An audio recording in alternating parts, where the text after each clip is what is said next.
vu ça? Ouais, ça c'est Bien, génial. hein. Hein. Ah ouais, ils vont être contents. Hein. Un travail de lutin pour préparer Noël. Pour la deuxième année, Priscille est bénévole auprès de l'Acte Citoyen.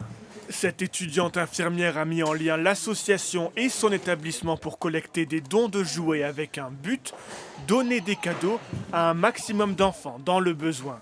Entre le bénévolat et les cours, l'emploi du temps doit être bien réglé. D'accord.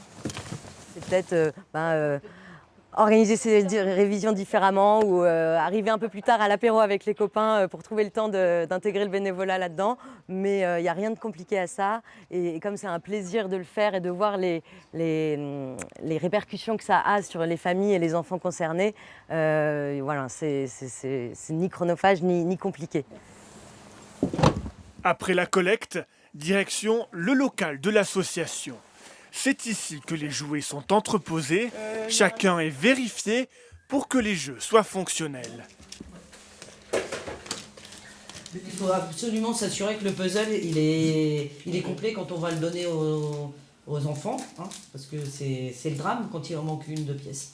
Donc voilà, nous on vérifie tout, on change toutes les piles, on remet en état, voilà. Les bénévoles peuvent aussi s'improviser réparateurs de jouets en cas de nécessité. On va d'abord le démonter pour voir pourquoi les pattes ne tournent pas là. Et lorsque les jouets ne fonctionnent pas, en fait, on les donne aux Astel et eux, ils les réparent, ils les démontent, ils les nettoient et ils ont une deuxième, troisième vie après, quoi.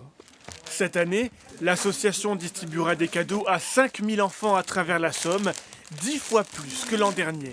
L'inflation ne permet pas à tout le monde d'acheter des cadeaux à ses enfants. L'association est donc davantage sollicitée alors que ses ressources, elles, ne bougent pas.